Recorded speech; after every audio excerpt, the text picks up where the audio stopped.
Good afternoon, everybody. I have got a build update, build log, whatever you want to call it, and I'm going to call it my stealth build log because you guys didn't know about it. I started this project late yesterday afternoon. I've got maybe 4 hours in, and the build is done. Well, I mean, as Cohen would say, it's 98.2% done. I'll show it to you. What do we have is a 48 scale Pz.Kpfw III Ausf Sonderkraftfahrzeug 141. Hamilco, you have to tell me if my German was bad. Or a Panzer IIIL, as we guys would know it. The rest of us English speakers on this side of the Atlantic would know at least. Which is a later variant. So this is an upgunned earlier 3. You guys probably know your Panzer III variant. You may not. For some of the viewers, may not. The Panzer III went to the M model, which was the last variant. So it did start with A through M. So this has the upped gun, 60 caliber, 5cm gun, which was an attempt to deal with the T-34 better than the shorter or stubby 7.5cm gun did.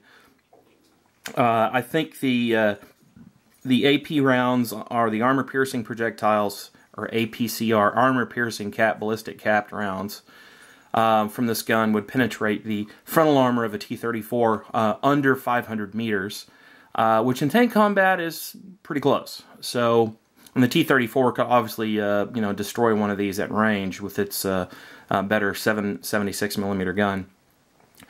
But, guys, so it's a Panzer III, and I love Panzer IIIs, probably as much as Cohen likes Tigers.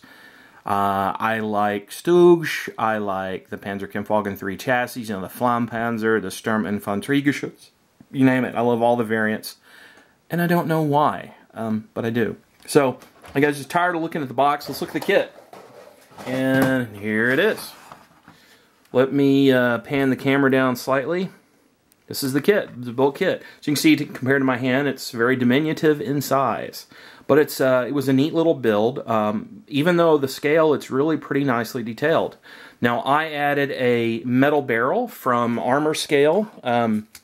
They do some really cool accessories. So from these guys, they're based in Poland. And those who are interested, I will throw their website up in the description. So you guys can check those out. But I think I bought that from an eBay dealer. Now, for those of you guys who have never built one of these 48 scale Tamiya kits, there's some of them, not all of them, but some of them have a die-cast metal hull. So it's got a metal hull. That's kind of interesting. Some people love it, some people hate it. It was fine to me. I didn't have any issues with it. There's not a lot of detail on the lower hull to begin with.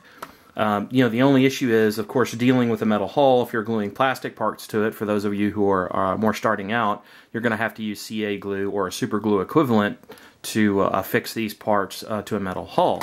Now, most of you guys will certainly understand that. So fun build, quick, getting ready to paint it.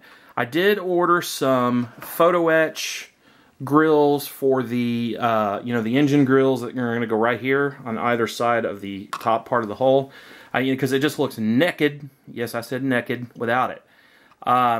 So I've got that coming. Now you'll notice this little hole here. The upper hull actually attaches to the lower hull using 2 small screws, which are over here.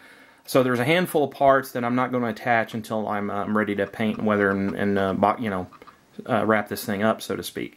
What a fun build. There are guys who are all about the construction. And I know Norm, he's like that. Cohen's a lot like that.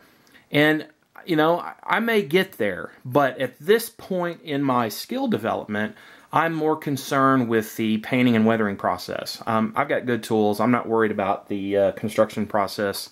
At least in this part of my skill development. So the building part, to me, at least right now, is kind of the means to an end. I want to get to the painting and weathering. And because that's what I enjoy the most. Now, I will get there. I've got some more complex kits, and I'll get around to building them. But I just kind of want to knock out, 10 or 12 kits to develop my skills. And this is kind of one of those things I had in mind. I've also got a Stug 3 that they do. Now, I do want to say one thing. If you guys fall in love with this tank, they're hard to find. Tamiya doesn't make it anymore. They discontinued it. But you know how they do. They discontinue stuff and then they bring it back. There's several of their little 48 scale vehicles that were pretty neat, that kind of came and went. They made a Pz.Kpfw III, you know, the one with the short gun. And they took it off the market because there were a lot of pieces for that Pz.Kpfw in this kit. And I kept some of them too as spares because there's some of that older style idler and stuff that it used. But fun build, and of course added a few aftermarket accessories. These kits are relatively inexpensive. They should sell for about $21 to $24 US. I unfortunately bought this at my local, you know, hobby town Rapomatic, just because I saw it and I was like, holy crap, that kit's out of production. They still have another one. I may buy it just to do another paint scheme. Anyways, so there's the build. Obviously, I'm going to start painting it pretty quick. Now, I had used a Quickwheel. I actually I showed this in an earlier video, a Quickwheel mask to use, and I had painted these wheels, you know, because I wanted to at least get that done before I did the tracks. And what I want to do is talk about color briefly and ask you guys a few questions about that. So there are 3 painting and marking options in the instructions for this vehicle. There's a Dunkelgelb, you know, all one color for the Tunisia campaign. There's a Panzer Gray vehicle, and then there's a Dunkelgelb with an olive green camo stripe overspray.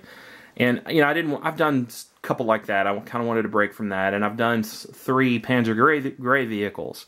So I wanted to do something different. So I was going to try an Africa Corps variant. Now, Tamiya says to spray it in their XF60, you know, dark yellow color, which is quote-unquote accurate, because in February 1943, the OKW, or Oberkommando Wehrmacht, ordered that all the German military vehicles be painted, at least ground vehicles, painted in the dark yellow color.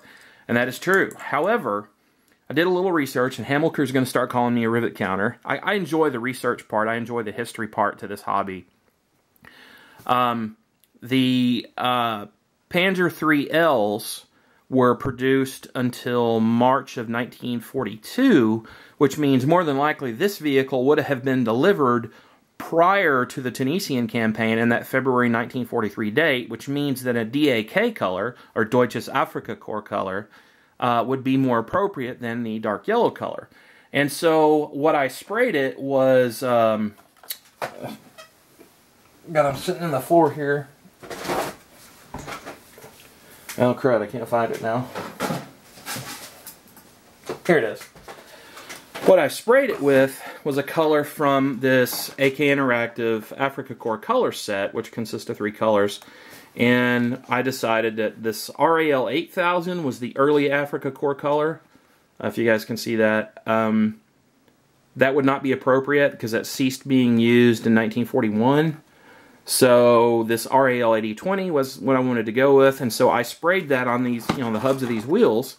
But I don't like it. It's too cream colorish.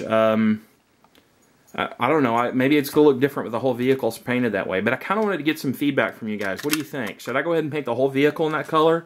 Because according to the painting and marking guide and the instructions, it's a one-color scheme. Or should I just go ahead and paint it dark yellow? I don't know. What do you think? I'm rambling now. Anyways, I'm going to start painting. I may do some priming and stuff today. So I may have another update today. I don't know. We'll see. But there it is. And thanks for watching, guys. Tschüss. Oh, and for Hamilcar, since you're Bavarian, Grüß Gott.